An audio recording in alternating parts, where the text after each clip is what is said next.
दोस्तों जय श्री केदार। तो दोस्तों हम अभी अभी जा रहे हैं महाराज जी की कुटिया में। महाराज जी जो कि बर्फानी बाबा के नाम से जाने जाते हैं, अमितानंद जी। ये देखो दोस्तों, ये है महाराज जी की कुटिया सामने। और आज हम आपको महाराज जी से वार्ता भी कराएंगे। आज यहाँ पे बैठे हैं महाराज जी। महाराज जी नमस्कार। महाराज जी, ये महाराज जी के हम दर्शन करा रहे हैं। ये भैया लोग भी आए हैं दर्शन करने के लिए। तो महाराज जी के बारे में हमने सुना है कि महाराज जी ने यहाँ पे 12 साल तपस्या की थी, मौन धारण किया था। तो महाराज जी बताएं, आप हमें बताएं यहाँ के बारे में, अपने बारे में। जी,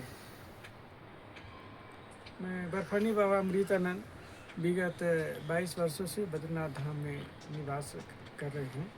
यहाँ रह करके अपनी साधना तपस्या जो भी है। और ये छोटी सी गुफा है।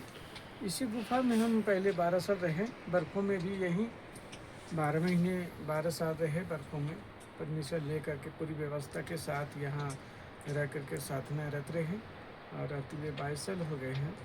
और आज भी हम साधना रहते हैं भगवान के चरणों में, क्योंकि ये तपोस्थली है, तपोभूमि है, शिव का तपस्या स्थली है। और यहाँ जो भी ऋषि मुनि तपस्या किए हैं और साधु संत तपस्या करते हैं, तो यहाँ का महत्व बहुत बड़ा है। क्योंकि यहाँ हम एक माला जाप करेंगे और नीचे 10,000 माला जाप करेंगे तो दोनों का मान्यता बराबर है। इसलिए यहाँ साधु संत महात्मा आकर के यहाँ हिमालय में और बद्रीनाथ धाम में रह करके और साधना रत रहते हैं, तपस्या रत रहते हैं। जी, तो दोस्तों अभी हम दिखा रहे हैं महाराज जी की कुटिया, जहाँ महाराज जी ने 12 साल तपस्या की थी। ये है दोस्तों महाराज जी की कुटिया, जहाँ पे अमृतानंद महाराज जी ने 12 साल की घोर तपस्या की थी। यहाँ पे महाराज जी को कहते हैं कि महाराज जी ने यहाँ पे 12 वर्ष तक मौन धारण किया और तपस्या की। तो महाराज जी, आप जब 12 साल यहाँ पे रहे तो साधने में आपको कैसा फील हुआ यहाँ का? साधना देखिए, ये तो देवभूमि है, देवताओं की भूमि कहा जाता है। उत्तराखंड देवभूमि इसको कहा जाता है। बद्रीनाथ धाम बद्रिकाश्रम के नाम से जाना जाता है।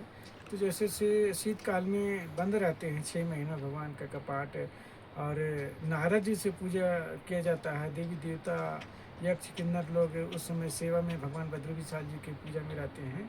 तो उस समय कोई भी मानव रहते नहीं है, यहाँ सभी दुकान मकान वाले चले जाते हैं। तो यहाँ जो भी रहना चाहता है, रह करके भजन तपस्या करना चाहता है, वो परमिशन ले करके रहना पड़ता है। और पूरी व्यवस्था के साथ खाने पीने के, पानी के, स्टोव, बिजली की अपनी व्यवस्था, सौर ऊर्जा की व्यवस्था करके और रह करके और साधना करते हैं।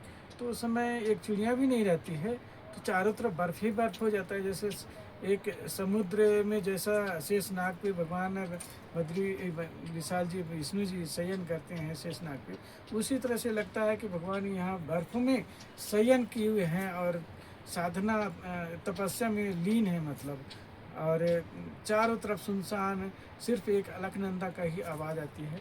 तो उस समय साधना में इतना प्रगति होती है, इतना आनंद आता है कि हम 10 मिनट भी यदि आप सब हैं या हम बैठते हैं तो मन अंतर्मुखी हो जाता है, मन आत्मा में विलीन हो जाता है, मन शून्य अवस्था में चला जाता है। हमारा अपना शरीर का भान भी नहीं रहता है और आनंद इतनी आती है कि हम उसका वर्णन ही नहीं कर सकते हैं। तो ये साधना स्थली है, तपस्थली है, ये ऋषि मुनियों की भूमि है, हिमालय है, ये शिव जी का क्षेत्र है। और शिव जी रहते थे और यहाँ तपस्या करते थे। तो इसका यहाँ वाइब्रेट जो है बहुत अधिक है, ऊर्जा अधिक है, ऊर्जावान है ये भूमि। यह क्योंकि देवी देवता ही वास करते हैं और भक्त लोग यहाँ जो भी आते हैं भगवान बद्री विशाल जी के समस्त मनोकामना पूर्ण करते हैं। बद्री विशाल जी सभी भक्तों को इच्छा पूर्ण करते हैं। ये देवभूमि है, देवताओं की भूमि है, ऋषियों की भूमि है, जो आज भी हजारों हजार वर्षों कंदराओं में, गुफाओं में समाधिस्थ हैं। यहाँ दर्शनीय स्थल है सभी जगह। आप ये मानस 3 किलोमीटर है जो भागवत की रचना किया गया था। और भगवान गणेश जी लिखते थे, व्यास जी बोलते थे, सरस्वती जी हैं, सरस्वती जी का उद्गम स्थल यही वहाँ जो मणिभद्रपुरी के नाम से जाना जाता है। माना से 3 किलोमीटर है।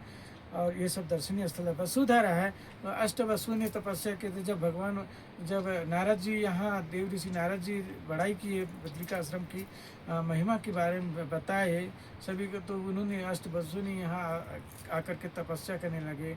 तो अष्ट वसु के नाम से वसुधारा के नाम से जाना जाता है। ऐसा कहा जाता है कि जो पापी होते हैं उसके ऊपर छींटा नहीं पड़ते हैं, जो पुण्यात्मा होता है धर्मात्मा होता है उसके ऊपर छींटा पड़ता है, ऐसा कहते हैं लोग। और इधर भगवान का चरण चिन्ह है जो 1.5 किलोमीटर मंदिर से लगभग 1.5 किलोमीटर चरण पादुका है जो भगवान के चरण चिन्ह है। वहाँ भक्त लोग जाते हैं दर्शन करते हैं। बामनी गांव है आधा किलोमीटर, वहाँ नंदा देवी है उर्वशी है जो भगवान की ओर से उत्पन्न हुआ था। जो भगवान बद्री विशाल जी तपस्या के दौरान इंद्र ने भेजा था अप्सराओं को, तो उन्होंने अहंकार को घमंड को चूर किया था। तो यहाँ देवताओं की भूमि है। यहाँ नारद जी 40,000 वर्ष तपस्या किए थे। जो देवताओं के नारद ऋषि नारद से जाने जाते हैं। भगवान गरुड़ जी हैं और जो 30,000 वर्ष तपस्या किए थे, जो कि भगवान के वाहन बने, उन्होंने वाहन बनाया। घंटा कर्ण जी हैं, घंटा कर्ण यहाँ क्षेत्रपाल है। ये सभी दर्शनीय स्थल है। और पंच शिला है और तप्त कुंड है, अलकनंदा है। ये सब ये देवभूमि है, देवताओं की भी अष्ट वैकुंठों में एक भू वैकुंठ के नाम से ये बद्रिकाश्रम जाना जाता है। और यहाँ जो भी आता है भक्त लोग श्रद्धालु लोग एक बार बोलते हैं कि जो जाए बद्री वो ना आए उधरी, मतलब एक बार बद्रीनाथ का दर्शन कर लेता है हिमालय में आकर के, वो माँ के गर्भ में नहीं आता है, ऐसा कहावत है, ऐसा कहते हैं, शास्त्रों की वाणी है जी। जय बद्री विशाल। तो दोस्तों अभी आपको हमने दिखाया महाराज जी से मिला है। देखो ये महाराज जी की कुटिया है, यहाँ पे देख सकते हैं। ये बहुत ही महाराज जी ने बहुत सुंदर बना रखा कुटिया।